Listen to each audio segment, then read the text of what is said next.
Ladies and gentlemen, welcome to Real Talk. I'm your host Saieed Ali, a spiritual consultant and real estate businessman.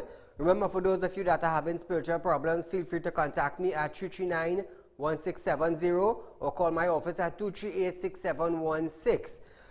Those of you who have properties to sell or looking for a property to buy, you can also get in touch with us. If you lend your friend and your family hard-earned cash and you cannot get it back, you have an agreement with them. It doesn't matter who it is, you know. It doesn't matter who it is. Whether it's a businessman, he's a lawyer, he's a doctor, he's a financier. It doesn't matter who it is. You lend your cash. It doesn't matter how much it is.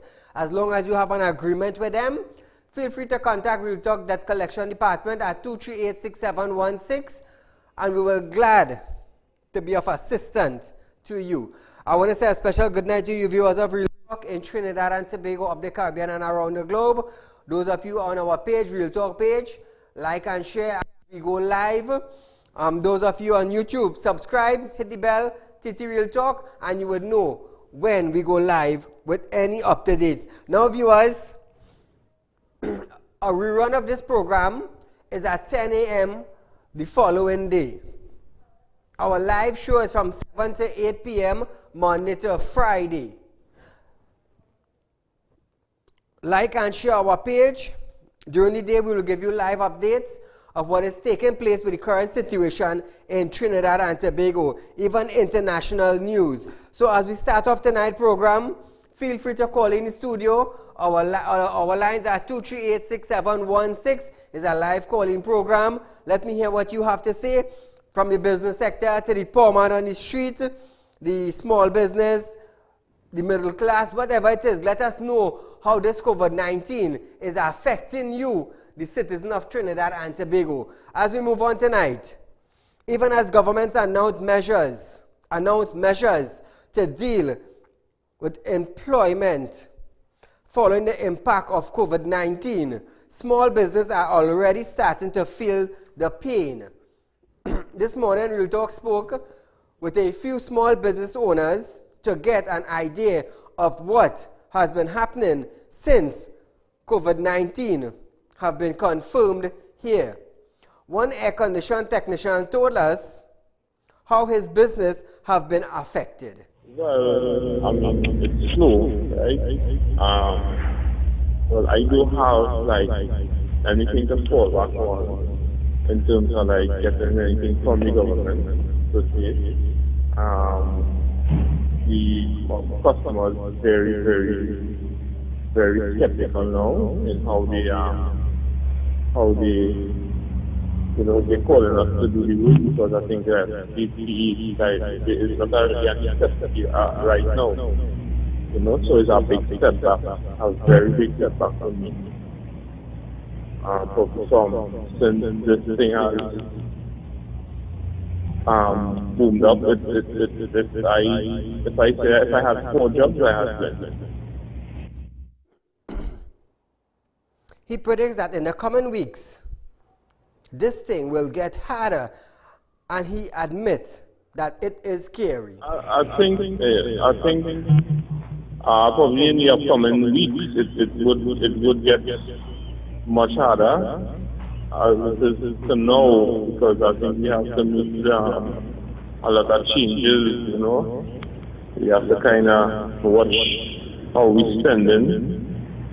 You know, how we eating, and I am currently renting, so you know it's kind of, I mean, it's kind of scary for me right now.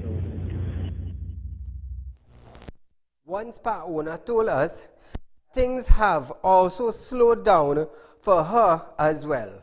Yeah, I'm a small business owner of a small spa where I do manicure, pedicure, nails, a hairdresser, a hairdresser, and we have been experiencing a lot of problems. The clients are scared to basically come out. You know, the business has fallen. It's the worst I've ever seen in years. I've been in this business for close to 50 years, and this has been the worst I've ever seen. Now viewers, business are slowing down as the days go by, as the hours go by, as the government implement measures to deal with this thing that is happening in Trinidad and Tobago, even the business of printing works has slowed down, according to one business owner. I am a small business owner. The business that I do is time planners, t-shirt printing. And since the inception of the COVID virus, my business has fallen drastically. I had a lot of jobs on the outside of the island, and most recently Jamaica Carnival, and that has been cancelled, so income is a bit strapped right now. I can't afford to keep on working, and I have rent due, utilities due, and it's a bit strenuous right now and stressful. So viewers, this is just the start of it. We hope that the end is somewhere close by, and things just seems to be getting more and more dim in the economy in Trinidad and Tobago. Now remember, the government plans to spend $2.7 billion into the financial sector in Trinidad and Tobago. But let's just wait and see how long this would go on for. Caller, good night. Hello? Hello, good night. Go right ahead. Yes, good night, sir. How are you? I'm okay. Yes, I'm just calling as a concerned citizen. I am a bar owner. Now, you would hear the Prime Minister talking that he wants the bar to be closed and so on, right? Now, we as barmen, you know, a lot of the barmen now, we are not owners of bars, right? We are, some of them would be rentals of renting the bar. Now, when you do that now, you have to pay rent to a bar, and then you're going to the personal business of the barman now. Barman has to pay rent, he pays mortgage, he has his utility bills. Some of them have to pay alimony, all these kind of things. You understand? So why don't go across with mini-mart, groceries, liquor marts, all these things? You understand? What we are saying, what it is we are saying, what it is the barmen are saying, right? Let us operate the same way as how the groceries and the liquor mart would operate. You come, you buy to go. You buy to go. We, the barmen, would not allow the congregation at the bar. You understand? Yes. They come in, we sell them at the gate. They are not allowed to come in the bar. You understand? Yes. We all here, we all have to heed the call of the Prime Minister. You understand? We are not here alone. This is a worldwide problem, yes. But everybody has to live. I understand. Everybody has to live. You understand what I'm saying? Yes, yes. Thank you, my friend. Yes, all right. Now, I could live with that. You open your bar, no gathering, but you come, you buy what you need, and you leave.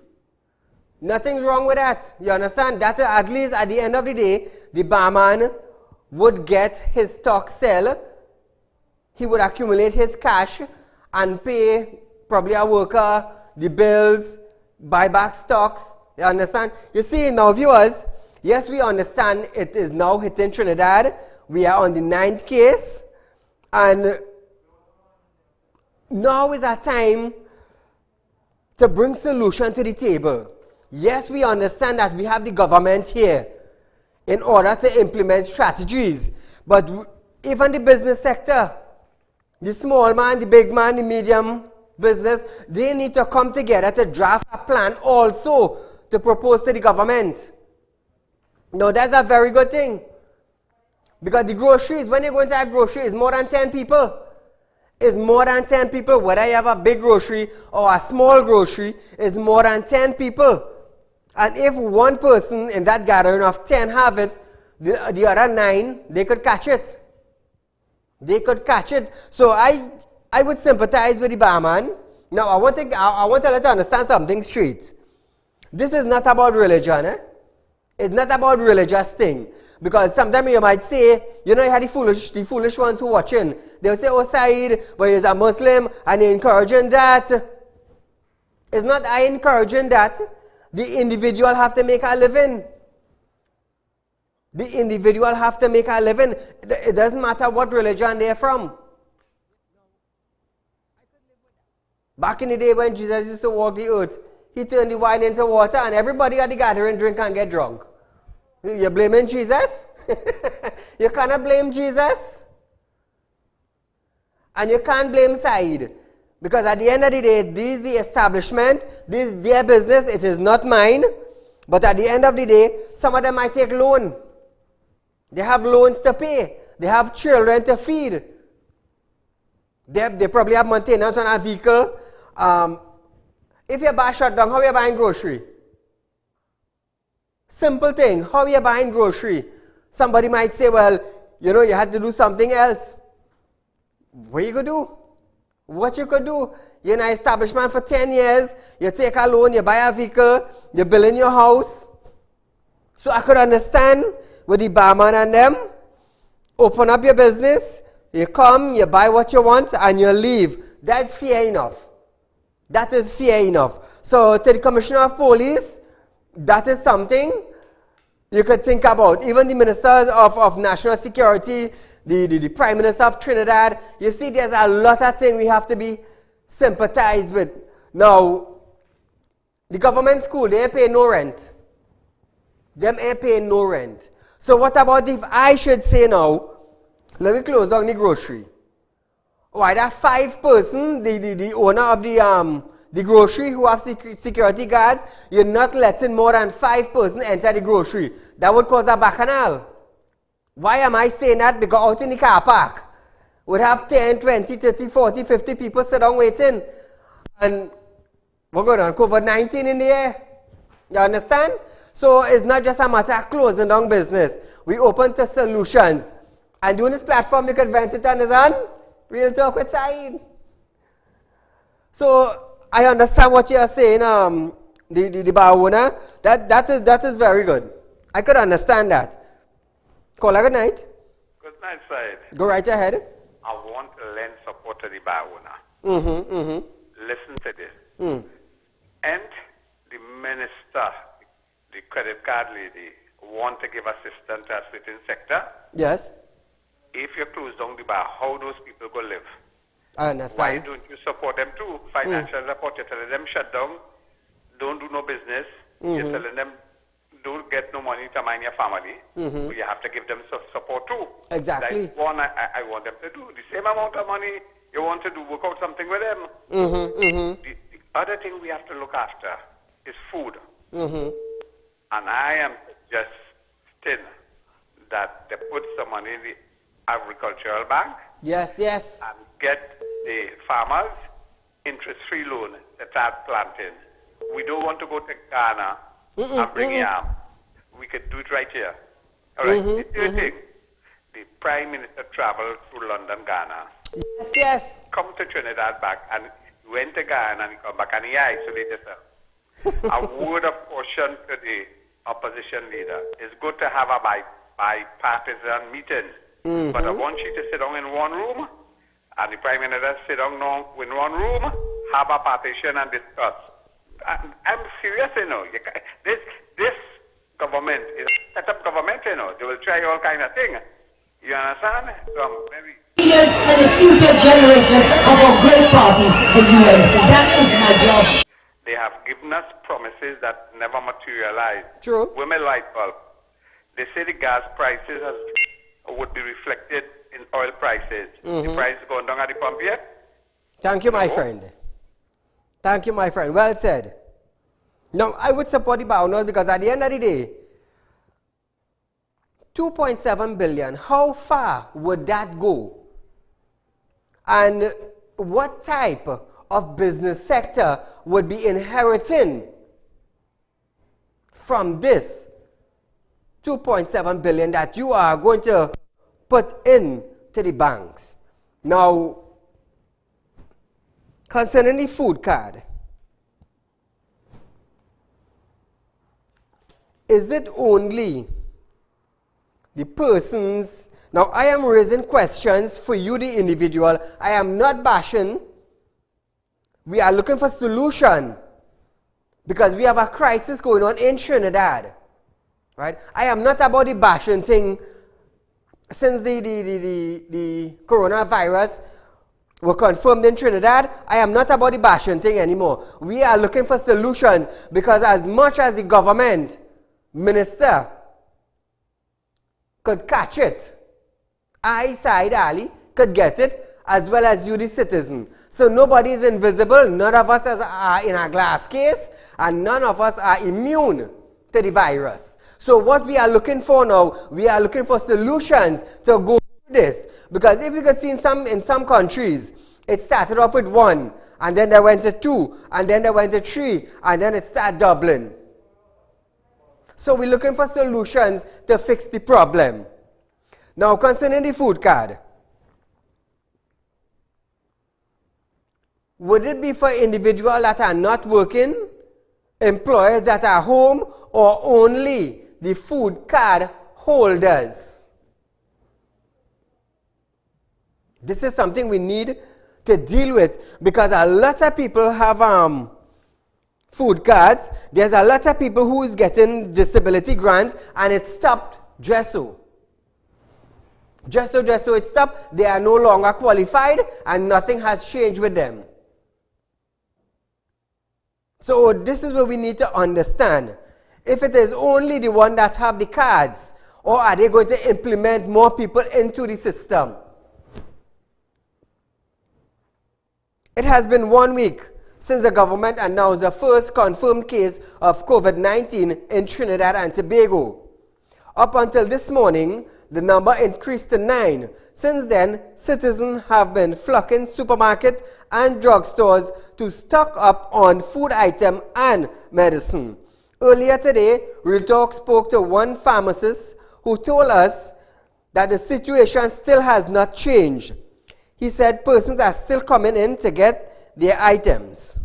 So basically, right about now at the pharmacy, the medication, a lot of vitamins, a lot of, so we are completely out of sanitizers, hydrogen peroxide, a lot of disinfectants, Lysol, salve, everything that you need is, we're completely out of stock. As soon as we get it finishing, like in a due time, so it's really tough. At this moment, we are just selling whatever we have remaining, because, again, simple thing as I can see, we are not getting to access them.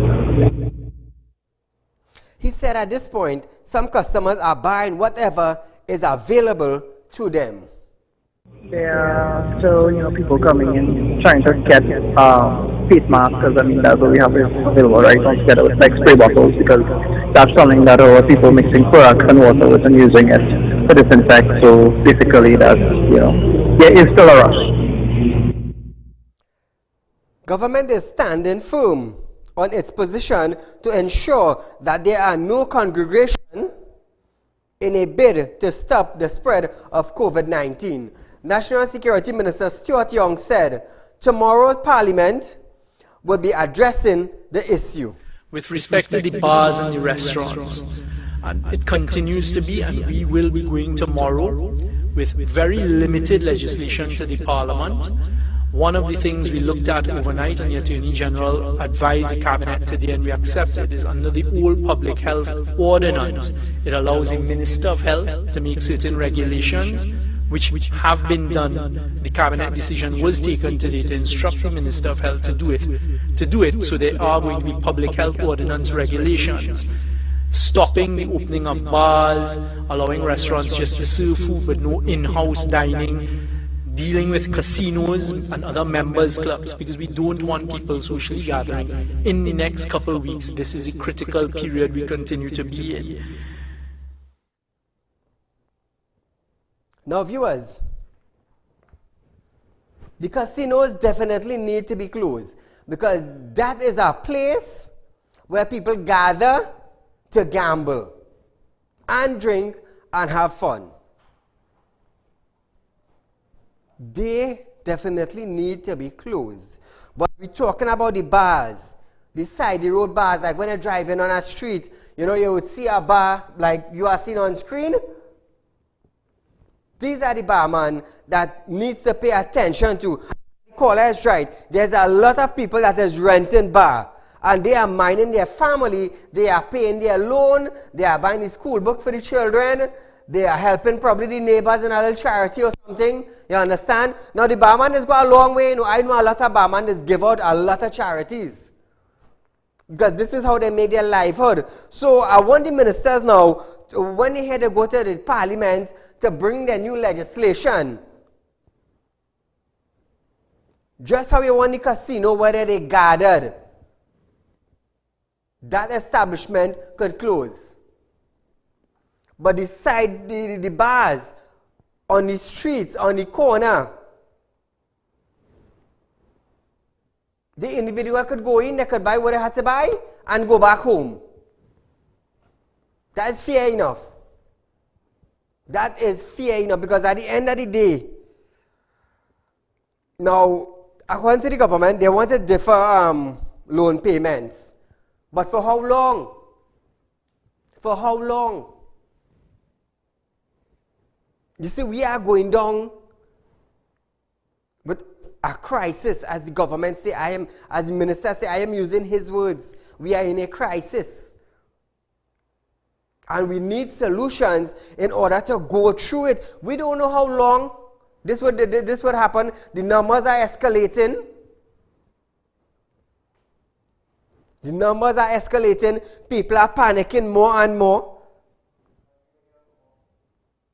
And we are not labeling anybody. We are simply looking for solution. That is why I have changed the way my show goes on since the first confirmed case. Because I know the numbers would grow. It would grow. Today Barbados confirmed 3 persons. 3 persons confirmed. So we are looking for solution to fixing problem. We cannot expect the government alone to come out with solution to fix the problem. Now the Minister of Health, Terence Singh, has announced that media releases from the Ministry of Health would be sent twice a day. The announcement came during today's post-cabinet media briefing. The major policy change I want to announce from the Ministry of Health, because people feel that we are hiding cases and that why are cases coming out in the night. If that is when the tests are being done, that is when the tests are being done. But to accommodate the media, from now on, we'll be sending out 2 notices, 10 a.m. and 4 p.m. every day. We will no longer be disturbing you 11 o'clock in the night or 1 o'clock in the morning, because that is when the test results come in. Because that seems to be annoying some media practitioners. So to accommodate everyone, as of today, we will be sending out the notices 10 a.m. and 4 p.m. every single day. In its latest media release at 4 p.m. today, the ministry said there are still 9 confirmed cases of the COVID-19 in this country of Trinidad. It, however, noted that 155 persons have since been tested for the virus. Thank God it's only 9. I understand that it will go up. I understand that. Because in other countries it is going up, it's not coming down. But nevertheless, we are trying our best to do what we can to try and fix the problem, try and keep down the spread of the virus. Now viewers, the ministries cannot do it alone. I often come here on a program and bash from our side to get things done. But I have changed my show because of the 1 confirmed case. And with that 1 confirmed case, I have been asking the ministers almost 2.5 weeks ago, if we have 1 case in Trinidad, what do we have in place? And we had nothing until the first case was confirmed.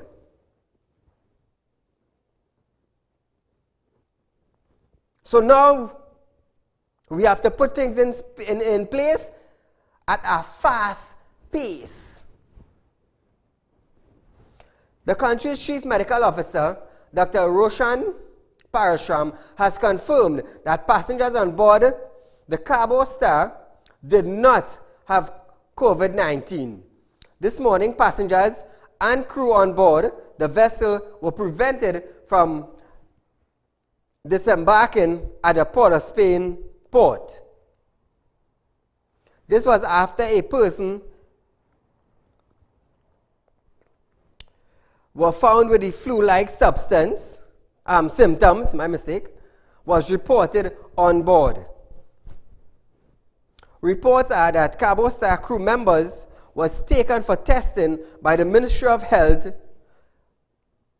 with a special ambulance service. We have the ambulance service, and you could run it. The ambulance. Existing protocol dictates that all persons on board are required to remain on board until the results are in. The Cabo Star is currently secured in Port of Spain after arriving at approximately 5:43 a.m. on Thursday. At today's media briefing, Dr. Parashram made this confirmation. The person was taken by GMRTT to Port of Spain General Hospital. It's a local, was assessed to have no history of travel recently. It seemed like it was being the diagnosis given upon arrival was something called lower respiratory tract infection. Was not ruled out COVID at the time. There was no suspicion. However, out of an abundance of caution, we held the vessel, and you may have noted that persons weren't allowed to disembark until I was able to ascertain that information. Caller, good night. Hello, good night, Mr. Ali. Go right ahead, my dear. I had called yesterday for telling my working at me around the lifeguard station where I clean the towels. And we get instruction to go up on the towers and clean the towels, maybe with a gallon bottle of water, a little bit of Clorox and gloves. The gloves, the towel, and them have condom. All kind of sort of feces and thing in between, and it's populated with people. And now my supervisor giving me a hard time because he called me out to work 7 o'clock and my shift 10 to 6. And he take me off of duty yesterday and said, do not work me. I have no kind of, Monday I carry bleach from home and went on the tower to clean the tower. We didn't get anything. It's on Tuesday we get some bleach. So you take up your own stuff from home? I want to know if my life ain't worth anything too. You picked up your own stuff from home and carried it? Yes, Monday and Tuesday. What did your supervisor said now to you? Well, my supervisor called me. My patrol captain called me. The patrol captain is the person who does run the shift for the day. 7:21 the night and told me to come out for 7.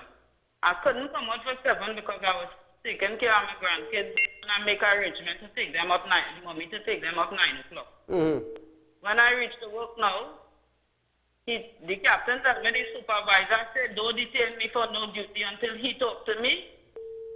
Wow. Yes. So presently you are out of a job? No, I am not out of a job. But I now get a call from the supervisor telling me I'm out to work for 7 o'clock and go and clean the lifeguard towels before the lifeguard go on the towels. Not a lifeguard they going on them towels for the whole week because them and all I gears to go up on the tower. Wow. Nobody is not using the tower, Mr. Inmiaro. Nobody at all. No lifeguard. Okay. Thank you, my dear. The 68 nationals who returned to this country yesterday are doing well so far. Chief Medical Officer Dr. Roshan Parashram gave an update on them today.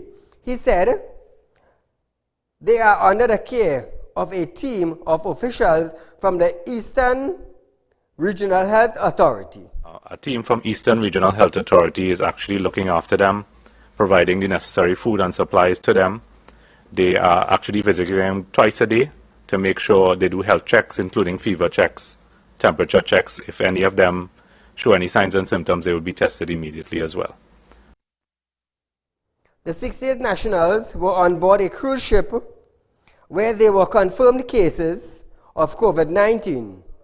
Upon their return, they were taken to Camp Balandra, where they would remain isolated for 14 days.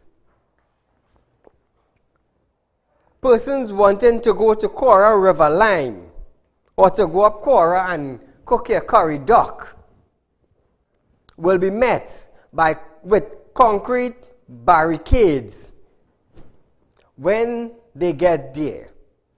This comes one day after Prime Minister Dr. Keith Rowley asked citizens to refrain from congregating at the nation's beaches and river. This morning, the barricade were placed at Pool 1 under the watchful eyes of local government minister Kazim Hussein and members of Parliament for Tunapuna, Esmond Ford. Meanwhile, the Shagaramas Development Authority, that is the CDA, has announced the closure of its beach. In a media release, the CDA said this comes after its Macreep facilities was crowded even after the minister called to limit gathering to 10 persons or less in a bid to fight COVID-19. It said its police, along with the Caranage Police and Defense Force, will work together to have continuous patrols in the area. You see, sometimes we Trinidadians harden, you know. We harden at some point in time, you know. All we have to do is to listen and take heed. That is all we have to do. That is all we have to do. We are fighting something that do not have a cure. We are up against a weapon that do not have a cure. Around the world, they are trying. In labs, they are trying their uttermost best. Billionaires are pumping money into finding a cure, into labs, into science labs, to come up with a cure to fight this virus that has a hook over the world presently. So some of you who wants to play harden, you know, the older folks have a term that they say, if you're harden, you will feel. You know, when they go to school and you hear listen to your parents, whap whap, Tambran whip. Yes. I passed through some of them days, it wasn't easy, you know. But nevertheless, this is something different. A whip, you can get a whip and cry, and the next day you and mommy and daddy good, like nothing happened. But when you contact this COVID-19, you might see a maker. I'm telling you, I'm not scaring you. But this is the reality of life. Caller, good night.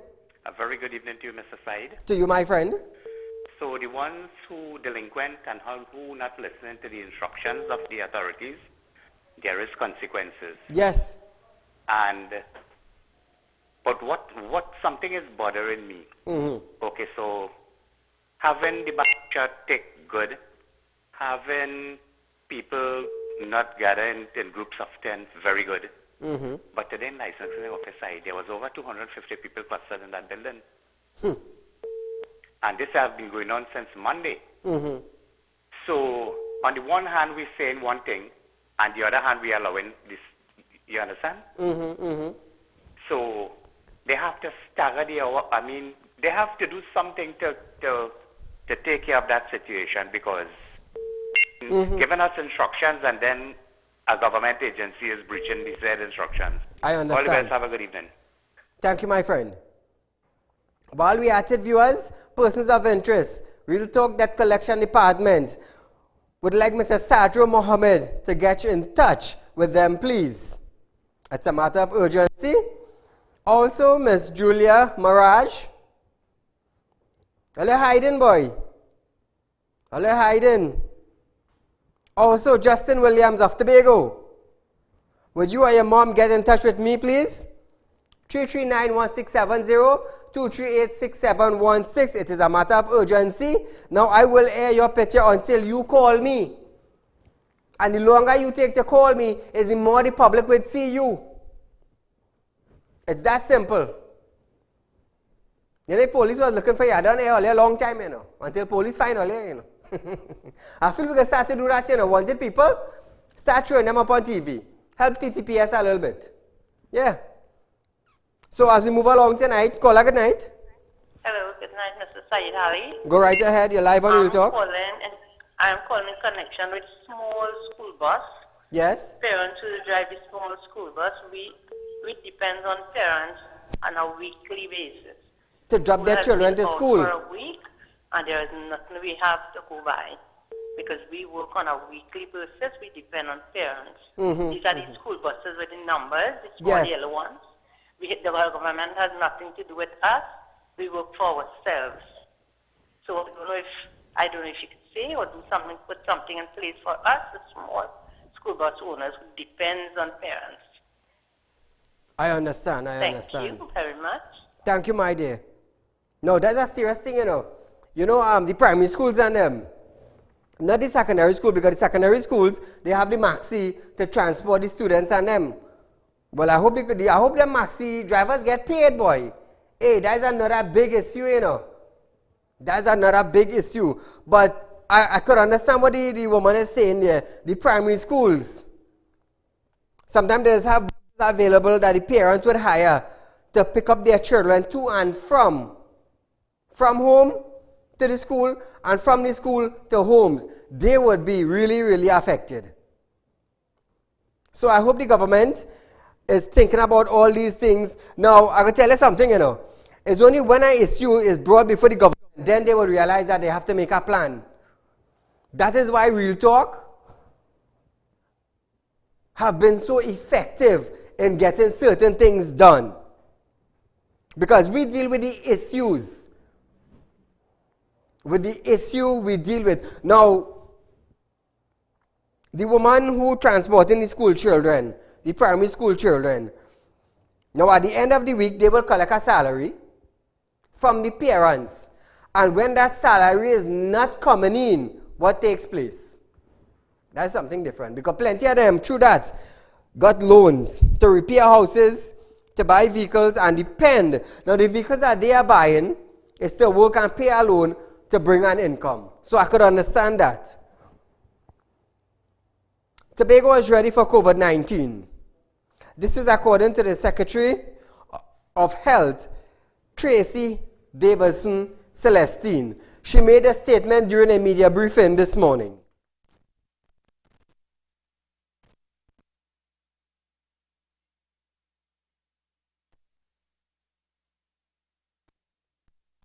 Police Commissioner Gary Griffith believes that justice system is failing this country. Now viewers, you know when the Commissioner of Police start with something, you know I just follow it. And I have certain things that I will start, and I will see the Ministry of National Security following him. But before we go to that, that's that mashup story. Let me take you back to the Tobago is ready for the COVID-19. This is according 22 spaces on hand for treating with COVID persons who are positive but well. With respect to the positive and ill cases, if the person is positive and ill, that individual will also be taken into isolation at the Scarborough General Hospital and will be stabilized for 24 to 48 hours. And like everything else, we have facilities in Tobago, but if it is necessary, that person will be transported to Trinidad where they can seek further care. At this current time, the hospital, as we have it, can isolate 11 patients at any one time. And if persons require intensive care, there is an identified area at the hospital to stabilize those patients. Now viewers, as we move on to the Commissioner of Police and the justice system, listen to this. Police Commissioner Gary Griffith believes the justice system is failing this country. Now, even though we have the COVID-19 situation going on in Trinidad, people are still robbing as normal. Banditry is still taking place. People are still gunning down one another. People are still losing their car. Bandits are still breaking into homes. His statement, the Commissioner of Police, his statement came as he commented on a case in which 2 men were each fined $6,000 for gun and ammunition possession. Now you all know that I, Saieed, have pushed for the gun laws in Trinidad to be enforced. I have went so far into getting a gun legislation effective in Trinidad and Tobago, whereby if you are caught with a firearm for the second time, you will spend 120 days in prison. I am proud to say that. You know why? Because this is something I did for the citizens of Trinidad and Tobago. And those who like guns, well, you're hanging up your gun for 120 days. 35-year-old Mr. Andrew and 36-year-old Mr. Rashid, both of Tabakit Road in Rio Claro, appeared before Magistrate Ray Rupchan yesterday. Both pleaded guilty and were each fined $5,000 or 4 months hard labor for possession of a firearm and $1,000 or 30 days hard labor for possession of ammunition. Now we're going to have a discussion about that for probably about 5 or 10 minutes. These are the same individual. These are the same individual will go and get another firearm and come back and rob you. This is the same individual will go and get another firearm and come back and break into your house and rape your daughter and rape your wife. And they might even shoot them when they finish. These the same fellas and them, these bandits and them, would go and get a firearm and rob your business place. So why are they out on bail? Now I could remember once. I said it on my show, where Ray Rupchan said he could have been murdered. His wife and daughter could have been raped. But you give a man with a firearm bail. And look at the figure. 5,000. 5,000. And 1,000. $1,000 or 30 days hard labor for possession of ammunition. So are you encouraging the bandits and them to go get a firearm? And when they come in front of the magistrate, they will be granted $5,000 bail. And you come out and you go get another firearm and life continues. I'm just asking a question. How many of you agree with that? You give them bail and let them go back out. So the thing is, the legislation that was pushed, is it working? Is it working in the justice system? Is it working with the magistrates? I need to remind you all that. Is it working? You yourself come out and tell the public you could have been murdered by a gunman and you give a gunman $5,000 bail. Kola, good night. Good night, Saieed. Go right ahead. Good. Imagine that we're talking about personal hygiene, the most important thing in this coronavirus affair.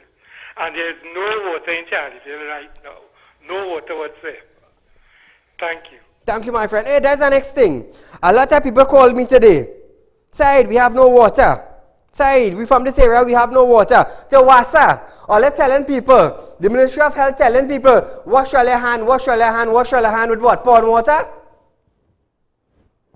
Pond water? Come na man, let's get serious na man. Release water throughout Trinidad and Tobago. At least, if it's not for a half an hour, for a day. Let everybody, let a tank full up, let a barrel full up, and you could cut it off and give another area. A lady called me today, said 3 weeks we didn't have no water. 3 weeks we have no water. And we have the Minister of Health now saying, all wash all your hand, wash all your hand, wash all your hand. So Wassa, you all have to do your part concerning washing our hands.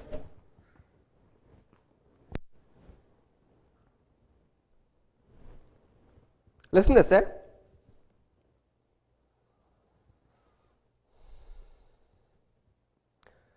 The board of the St. Mary's Children's Home is expected to meet on Monday. This is to discuss the latest claim of sexual abuse at the home. This is alleged, viewers. This meeting following claim by at least 19 wards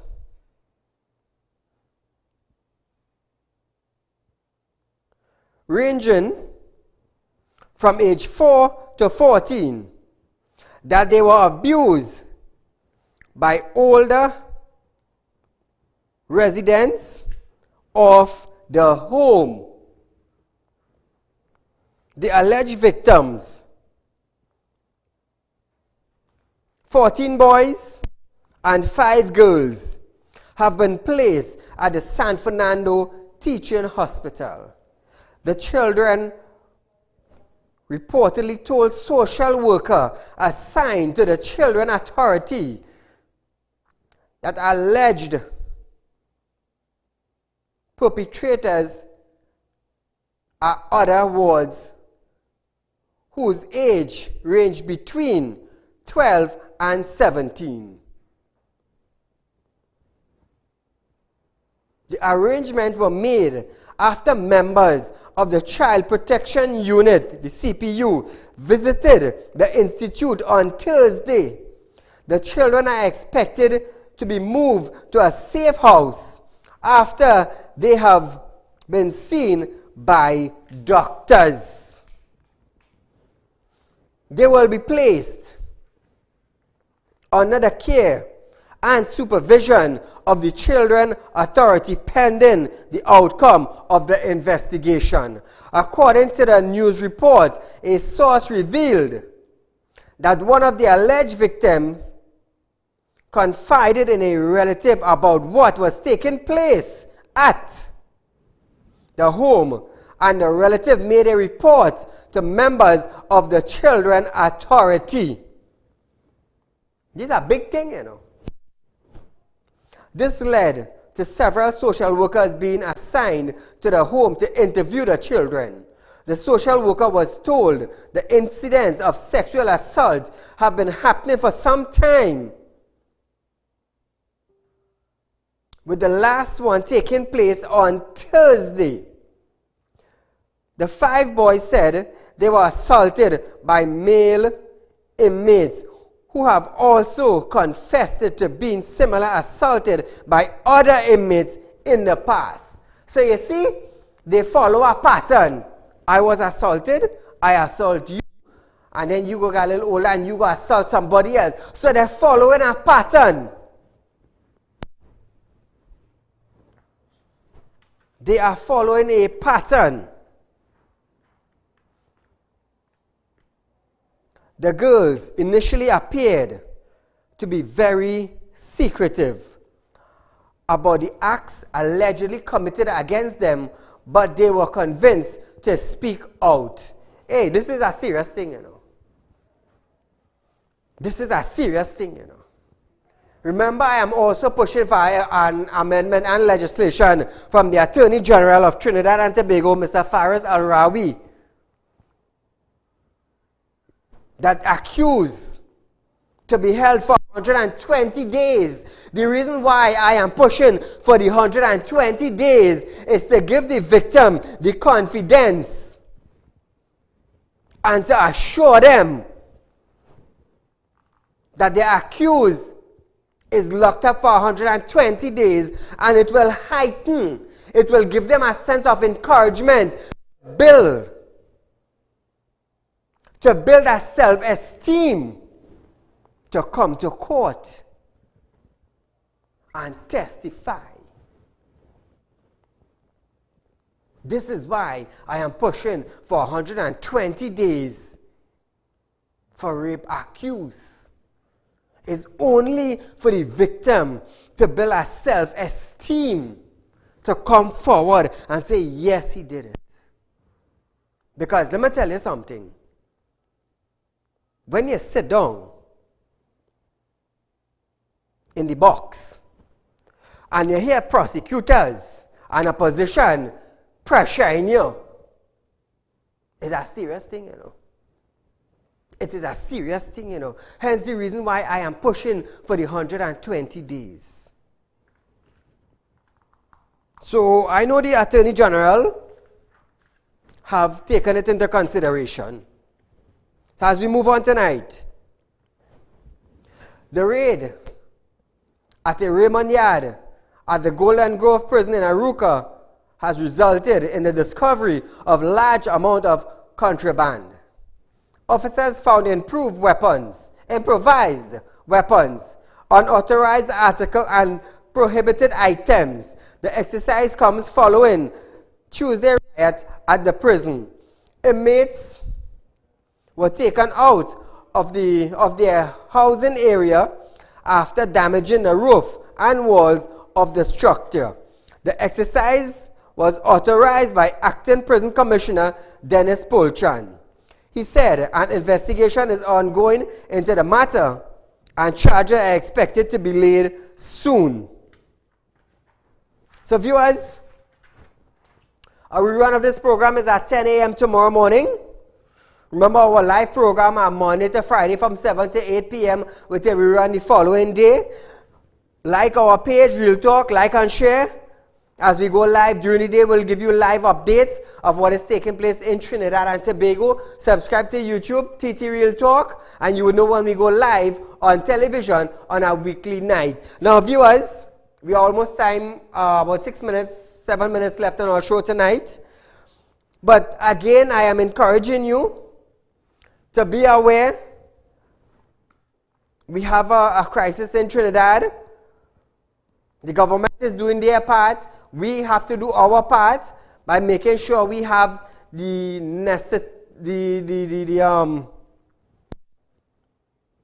correct sanitizers.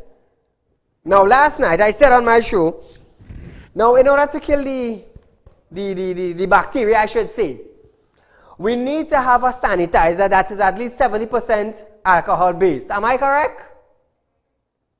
Good. So last night on my show, I said, if we use the raw alcohol and mix it in water and spray our hands, how you think it would work? Because I will tell you something.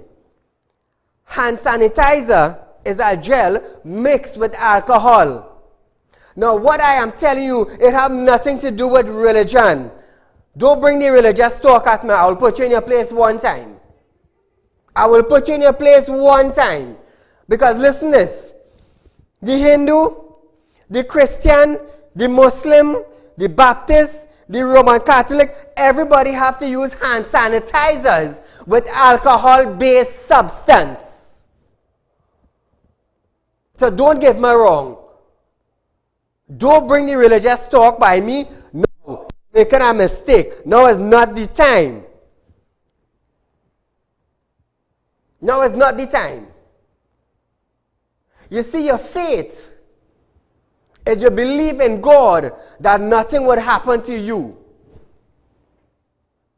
That is the spiritual part. That is your faith. But at the end of the day, we are facing a crisis that needs physical attention, and they are physical material that we need to use.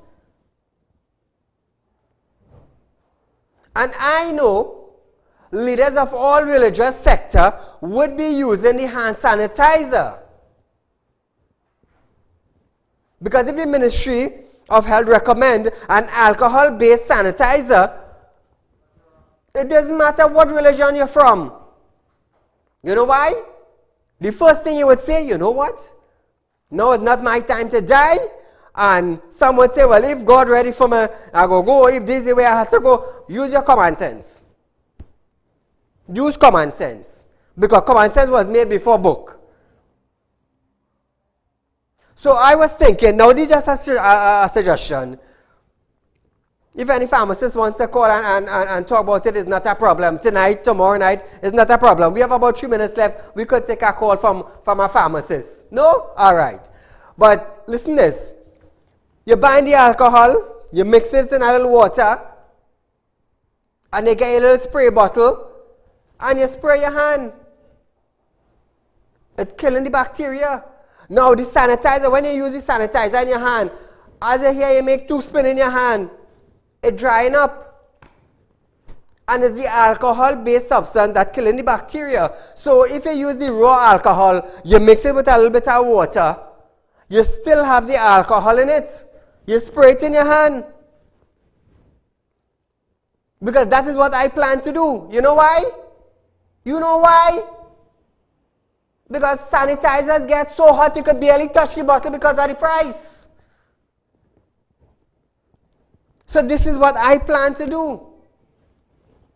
So those of you with common sense outside there would understand the alcohol.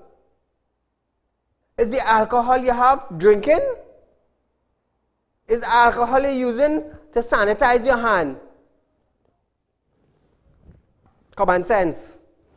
So those of you who don't know that, and when you see a hand sanitizer selling from $20 and it going to $60, you have a nipper punching for 20? Common sense. I just teach you a little something there. So viewers, we are out of time for tonight. You know, one thing about Saieed Ali is that he shares wisdom with you all. Viewers, be safe. Enjoy the night. Until we meet again. Tomorrow is our rerun. Oh, and remember, I am in discussion with an individual concerning the land that I want to buy to put up a rape crisis center. You see what is going on in the home? You see what is going on in the home? But I will tell you something. If it happening there, don't feel like I have my side, because side is a different man altogether. I put it up on blast one time. We're out of time for tonight, but nevertheless, it's Friday tomorrow. Get ready. Viewers, be safe and enjoy the night. Until we meet again, good night.